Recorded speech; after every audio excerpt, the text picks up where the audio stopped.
And then later on, when it started getting hard, I started thinking, like, practice going, look at the clock. It's like 45 minutes, but it can only last so long. And click, like, oh, shit. That's what my dad meant all these years. It can only last so long. Just grind. Just go. Just go. Just put your nose down and get to it. So you have this injury sophomore year, your ankle snaps, and you realize you've been lazy. So what shifted in your mind? How did you change? You just stop worrying about excuses to get out of practice and figure out reasons to stay. Immediate, or was it a gradual change? It was as I was healing. You know, I was on bed rest for a while. It was so bad, and people come in and out. And my brother used to come over at the time he was playing football or whatever, and watching his games. It's just like sitting there for so long, away from all the sports and all your friends, and just sitting there, just yourself. And I just realized, like, I've been doing this since 3rd grade. I've seen this stuff a million times. I know the moves, I just don't apply it. And I think when I get back, if I actually start trying and drilling and actually practicing and getting that extra workout in, I could cut up. And sure enough, that's what happened. So what was the first step? When I came back, it was with that first run. I was literally, my dad's shop is probably 200 yards from my house, and it was raining. That's all. That's the only reason why I ran, because I didn't want to get wet. I was like, I'm about to run to the house. I'm thinking like, but this leg, I don't know if I can make it. And then right then that doubt in my mind, like, why are you telling yourself you can't make it? How many months out from the injury?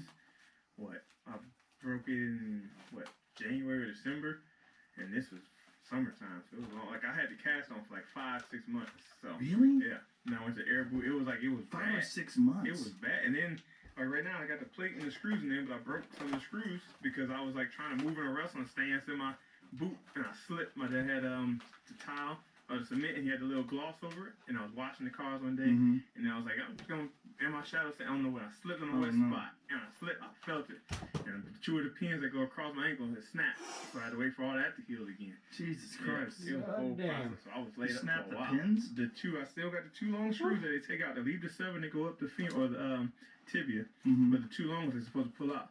But the middle, when I slipped, they broke in half on my bone, so that made the bone heal slower. Because now it's just a little spot they drilled through. It opened up like that much more. So you had to wait for all that to heal before I could actually walk. Did they take the screws out and put new ones in? There. They just so you got broken screws in your ankle. If you look at when I work out, I'm like, bro, your ankle is fat as hell. That's because the plate and the screws are so long, the ankle won't, the swelling and everything. Different? Exactly. The other angle? Yeah. Let me see. Which ankle? Actually, you got more dancing injuries than I do fighting injuries. And that's the normal one. I was pretty fat too. You got some big ankles, dude. Oh yeah, that's a big difference. Yeah. So like when I get done training, yeah. This one is like this big because all the blood and everything's flowing around the screw. Wow. So. Does it fuck with you anymore? Like when it gets cold out or anything? I feel it. But again, mental. Everything is mental to me. Right. Everything in life, she hates it because I tell her all the time. She has a negative instinct. What's Dumbledore say? Harry's like, Dumbledore, was all this real or was it just in my head? He's like, yeah. Oh, Harry, my dear, my boy, what, of course it's all in your head, but why in the world should that mean that it isn't real? Negative insight on something, like find the positive in it.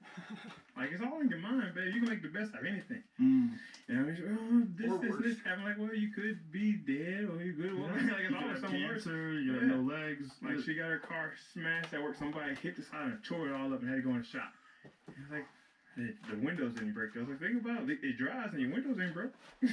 I'm like, yeah, it's the middle of winter. It ain't got to be cold. Think about that. It didn't get hurt. My girlfriend used to blow torch things you can find. Should be sad. Find the good things and find the positive. It's gonna get fixed eventually. So this ankle fucks with you still, but not enough to stop you. Nothing to stop. Yeah, but does it affect you at all when you kick things? Depends. Yeah, they dig in. Like if they go to do the elbow, like I go to kick the liver and they go to sit on it, and like the elbow kind of catch it, I feel it. But again, it doesn't stop it. Right. It's just a sensation. 15 minutes, that's nothing. It only lasts so long. Something keep going. Yeah.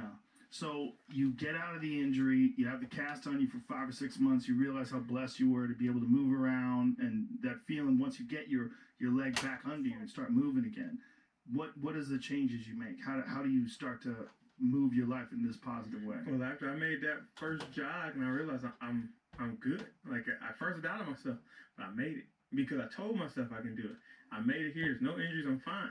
And I was just slow and steady. Just start hand fighting like with the little. They had to take down dummies that hang on the wall. Just go there and move. You know, nothing fast. Just work hand fighting. Just kind of grab the leg, working my shots in and out, in and out. In the morning before practice, I used to go watch the guys for off-season practice, study. And then when I came back, it was just, I would have the heavyweight coach like, Coach, can we drill today? I'm like, you asking me to drill? Yeah. Coach can see, I just want to work with you. I just want to do a little bit extra stuff.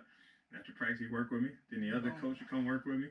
It got to the point where, like, in the morning, I was there before school. And I was there after school for practice. Now I'll stay after with coach and drill different stuff. They must have been so confused. They didn't, like, the coach, it's night and day. Like, difference between Cory now is night and day. It must have been so strange. You have this lazy kid, and all of a sudden he becomes a savage. They have, when I go back to the school now and visit, they always ask me to come talk to these people. They call me a success story.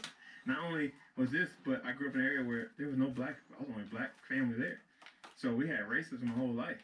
You know what I mean? Dealing with that, so that's another that was the mental fucks of it all. Like, no matter what I did, you're going to be wrong. Like, I was another Cory Anderson, too. That was even worse. And he was actually a troublemaker.